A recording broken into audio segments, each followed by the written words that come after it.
Hi, Andy here. Welcome back to Moorland Model Railway. So, this is a first. I'm facing the camera. I just thought I'd show you what I look like. Scare you all to death. Okay, this is the October update. So what did I think I would be doing today? Well, I thought, number one, I've had quite a few new subscribers. So thanks for those, and thanks to everyone that's subscribed already. So I thought I'd do a quick overview of the layout, overview of the room, see where I'm up to. I'd also do a bit of a running session, have a look at some new arrivals, although I can't show you all the new arrivals because I think Postman Pat was intercepted and they've been sent to Santa, if you know what I mean. And I'll have a look at the things that are going to happen in the future. Well, my future plans. So I've got the winter coming up. It's not like I've got anything else to do. So let's go and have a look.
Okay, so now that I've spun you around, this is the room. From where I'm standing here, it's probably about 13 feet long. Well, it's 13 feet long from this scenic break down to the wall at the bottom. It's 7 foot across, 7 foot wide. And then this side comes down and that is about 17 feet long, just over 17 feet long. So this is where I sit. So this is where all my equipment is. So the Digitrax controllers there and power unit and the Dynamis. So the Dynamis runs the branch line up on the top and the Digitrax runs the main lines and all around the TMD.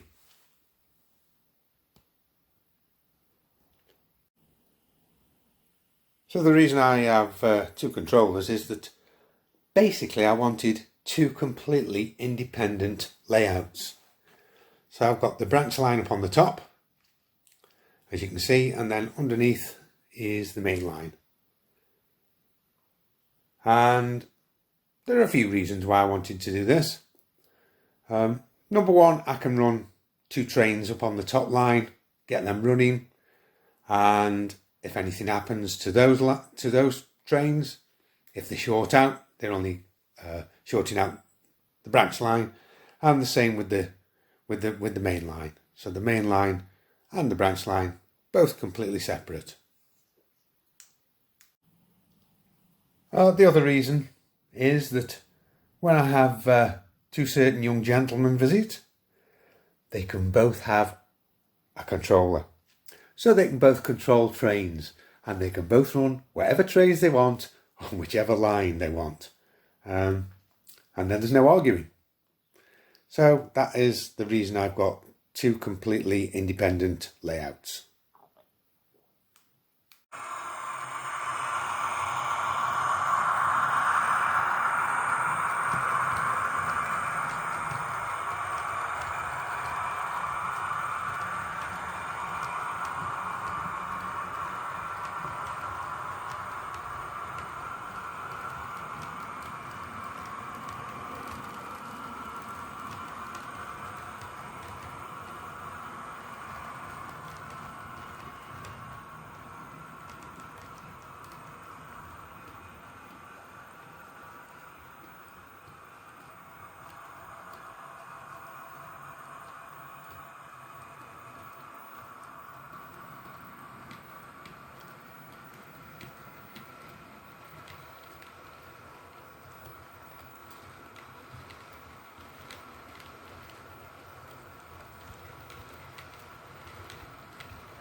So as I've said, this is where I normally sit, and I'm right next to the TMD.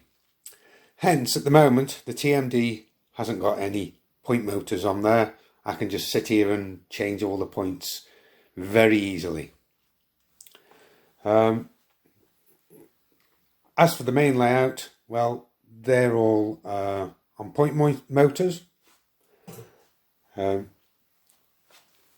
The storage yard at the moment is controlled either from my Digitrax unit or via this board. I have had a few little problems, and I'll go through those later as we get down the set. So there we go, on top of me boards. There is how to change my CVs. Great little table. So looking down at the layout now, the bits that are done, not completed but done. This is the upper village, the village of Littlemore.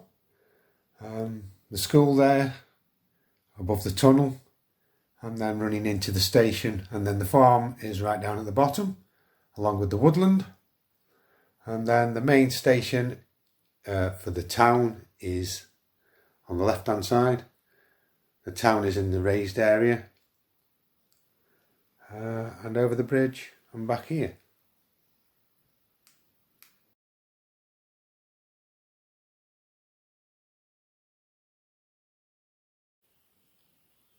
So we've come to the other side of the boards now, and this is the view back towards the TMD area, and the road up into the village from the main town and the back end of the village.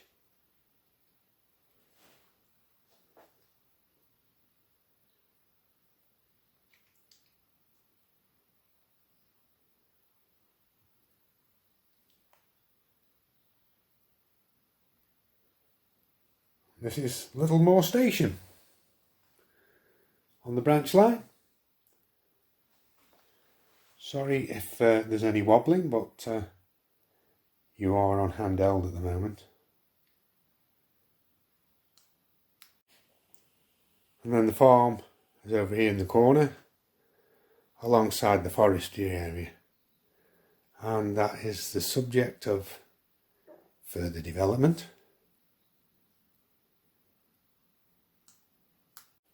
And then the overview of the station area with all the HSTs in at the moment, and down the main street.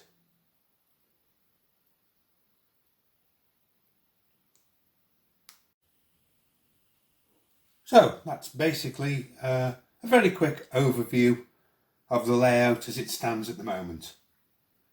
So what about future plans? Got quite a few plans in the pipeline.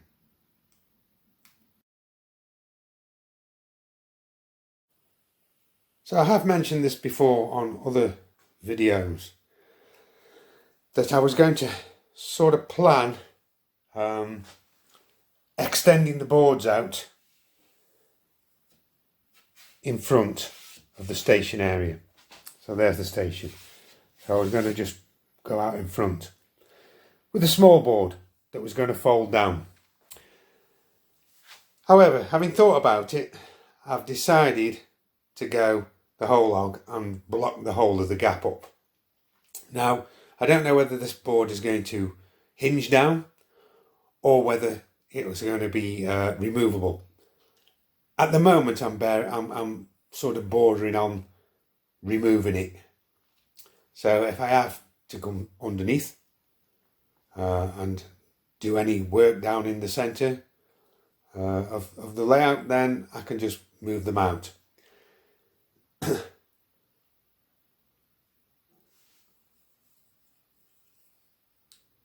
So this board will be totally scenic. At the moment I've just got it a rough drawing on it, so that's where the fire station is going to go. This building here isn't going to live there. it's going to live somewhere where I'm standing. Behind the fire station, I've been asked to put an electrical substation in by my uncle, who worked for the MEB, as it was, the Midlands Electricity Board. And that's what he used to do. We used to work in the substations and on the pylons and everything. So he said I really need a substation to power this layout. So that's what I'm going to do. The road will go into a scenic break through a bridge, tunnel or something like that underneath there. And the back end here will be a hillside. And sorry about knocking you about. From somewhere here, it will join up with the board up the top. Down at the front there'll be a pub, and then a row of houses in front of the railway station. So where I'm standing as well, there will be another board or two boards. What I'm intending to do is cut these boards down so that they're manageable. So that they'll be able to be lifted out, slid along, lifted out. Even though they've got to have electrics on, the electrics will be just one plug into the main electrics. So I'll just have to unplug one plug and I can just remove the board completely. They then can be stored underneath the main board while I'm carrying out any maintenance. So there will be another couple of boards here, and they will be marked out exactly the same, and they will fill the gap in, and they will be sceniced up to join up with the scenics above here. So that's the plan. Other than this is the other board all ready. It's all marked out, ready for the buildings to go on. That board will probably be cut in half, and then you won't see the join with the scenics. Similar to the other boards on the top that I've hidden the joins on the scenics.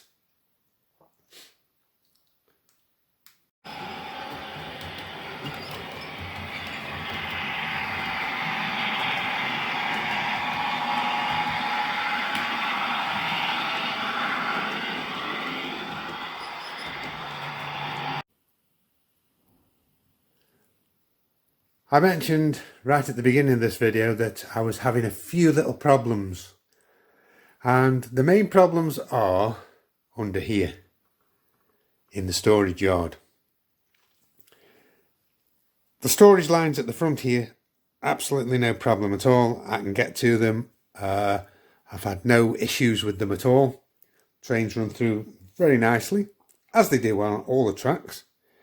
However, right at the back of here, and it's very difficult to see because my torch has broken.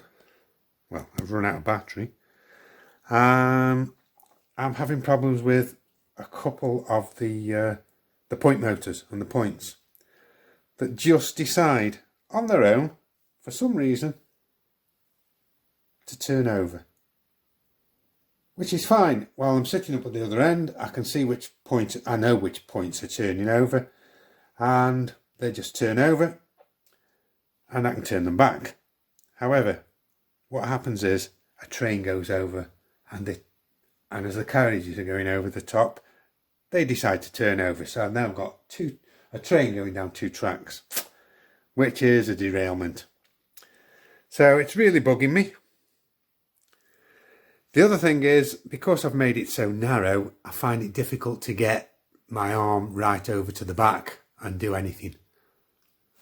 So what I've decided to do is completely move those back storage lines out of there at that end and put them under this board over here. Excuse the mess, but they're going to go over here.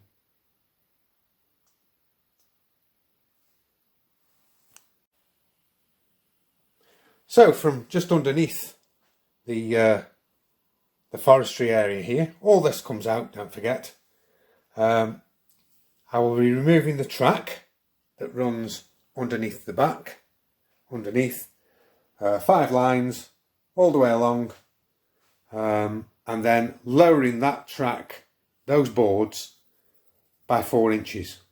So 4 inches below the storage line. And the storage will be 8 inches underneath this board. So what I'm going to do is I'm going to use the Woodland Scenic risers, and I've worked it all out, and I can get the track over to the other side, have some nice storage yards, easily got to. In fact, I'll be able to get to them from underneath the under the TMD. So that's the plan, the drawn up plan. And from here, this is where the trains come out of the station and then go around into the storage yard as they are. So that'll be cut out. The back end will be cut out. The back foot of boarding will be cut out. And as I've said, drop down by 4 inches. I've got the boards and everything ready. And then I will use the Woodland Scenic risers to take the line down on that side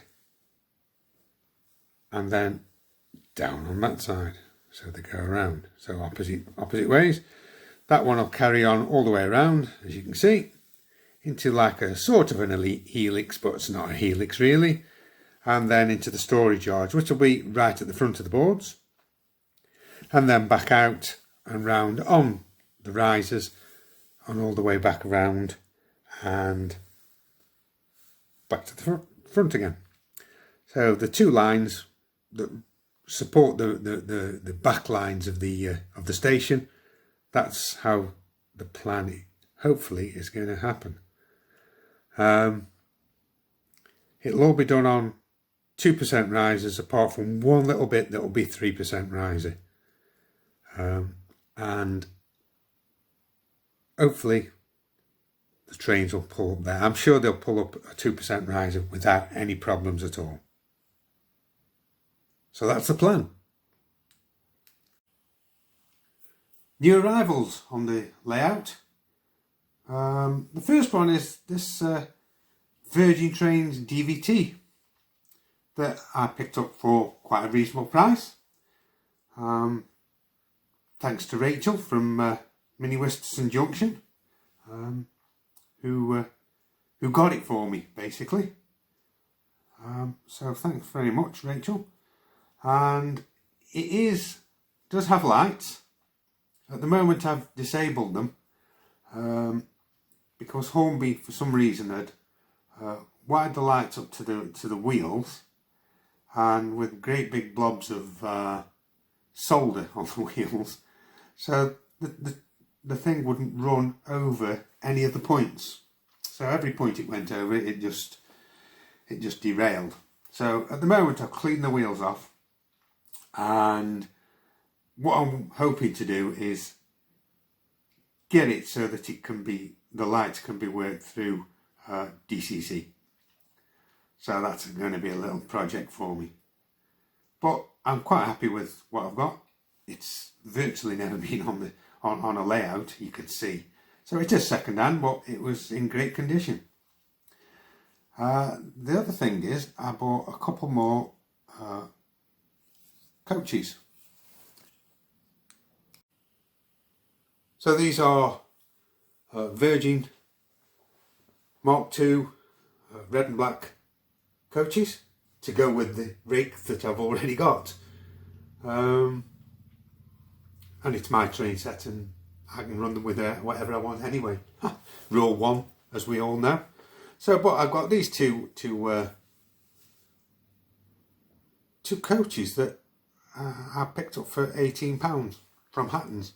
They were second hand, so they were a real bargain, I thought. They don't have any lights fitted, but they will have lights fitted just to match the other coaches that they're running with. I've also got a couple more coaches for my Virgin East Coast. These were actually, I got them from Hatton's, and they were advertised as LNER, new LNER stock, and they came in at £31. Second-hand Virgin ones, which are exactly the same as far as I can see, virtually no difference. Well, I can't see the difference anyway. You can't see the difference when they're running around the track. They were at £68 for second-hand ones, so I went for the brand new ones. So I've got another 2 coaches there. So that's a rake of 5 coaches now on that train. So all my trains now are virtually on five coaches, which is about the right size for the layout. Nothing else has happened on the layout. I've done nothing on it scenic wise or anything, other than I finished off the station platform. I've finished doing the slabbing, and there's probably somewhere in the region of 5,000 slabs on those 3 platforms. Unbelievable. Couldn't believe it. But that's the only thing I've done. Basically, I've been on holiday for 2 or 3 weeks. The first holidays that we've had this year. So we went on holiday. A couple of weeks we did down a place called Cromwell, near to Newark, and we went train spotting, so that was the subject of my last video. And then we went down to the Forest of Dean as well. So nothing's been built on the layout. As I've said, I've got lots to be doing. I've got all the kits now ready to be built. All the boards are ready to have the stuff put on. I haven't got the lights all done yet. I haven't got all the light fittings or anything yet. But I thought I may as well get all the kits done, get them all situated on the board, get all the scenic stuff done, all the holes drilled, and then it's just a matter of plugging in the lights really, getting the electrics all done in one go. So basically that's probably about it.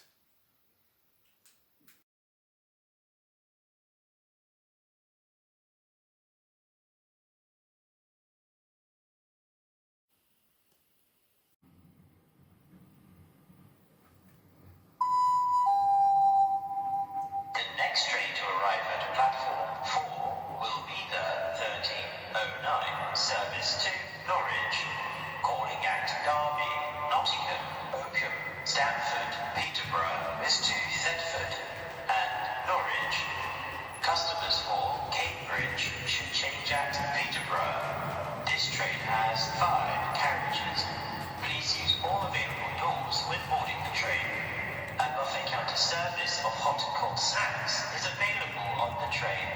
Platform 4 for the 1309 service to Norwich.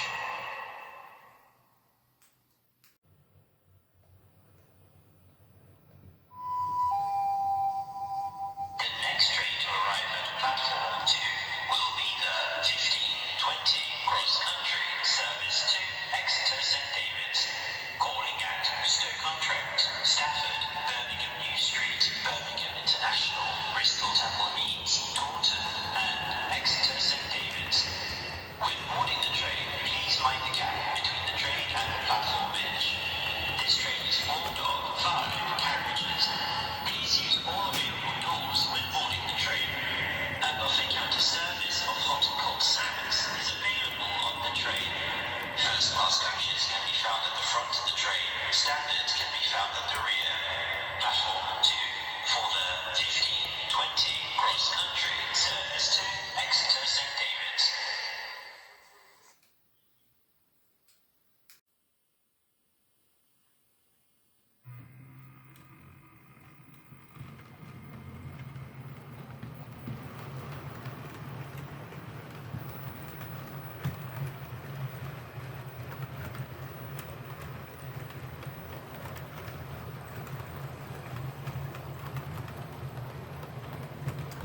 arrive at platform 5 will be the 13:15 Virgin Trains East Coast service to Edinburgh, calling at Leeds, Newcastle, Berwick-upon-Tweed and Edinburgh. This train has 5 carriages. Please use all available doors when boarding the train. A buffet counter service of hot and cold snacks is available on the train. Platform 5 for the 13:15 Virgin Trains East Coast service to Edinburgh.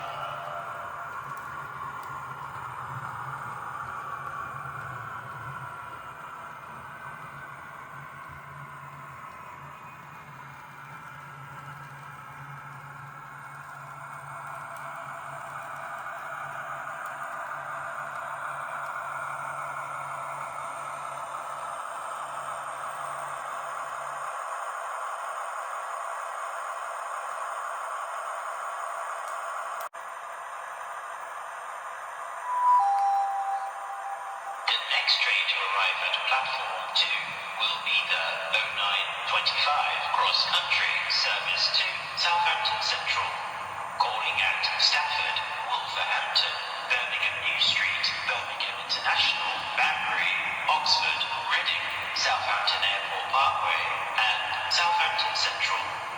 This train has 5 coaches. A buffet counter service of hot and cold snacks is available on the train. First class is at the front, standard class is at the middle and rear, bicycle spaces are at the very rear. Please be aware that you can only bring a bicycle on this service if you have booked beforehand. Platform 2 for the 09:25 cross-country service to Southampton Central.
As you can see, we don't have anybody fighting outside the pubs in Moorland, unlike the ones at Medway Peninsula.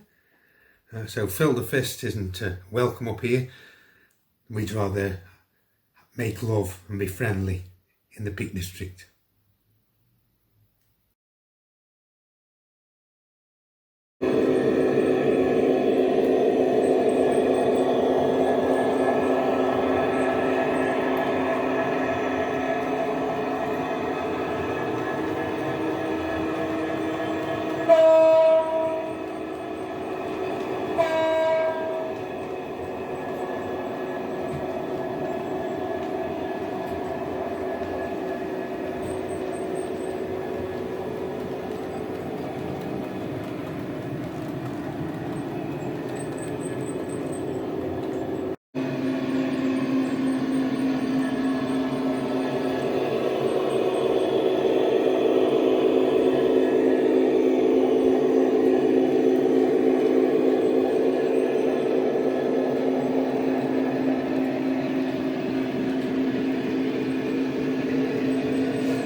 Hey, what me again? Hope I'm not scaring you too much. It's just getting close to Halloween. I'd just like to say thanks very much for watching my videos. Thanks for everyone that's subscribed to me. I can't believe that I'm getting so many subscribers. Lots and lots of views on some of my videos. If you do want to subscribe, if you're not a subscriber, you do want to subscribe, you want to see more videos, press the subscribe button, press the little bell icon with all, and you'll get all notifications of any videos that I make. It doesn't cost you anything, it's totally free. So, I think we'll wrap it up. Thanks very much once again. So, from Andy at Moorland, take care, stay safe, and I'll see you all around. Bye now. Bye.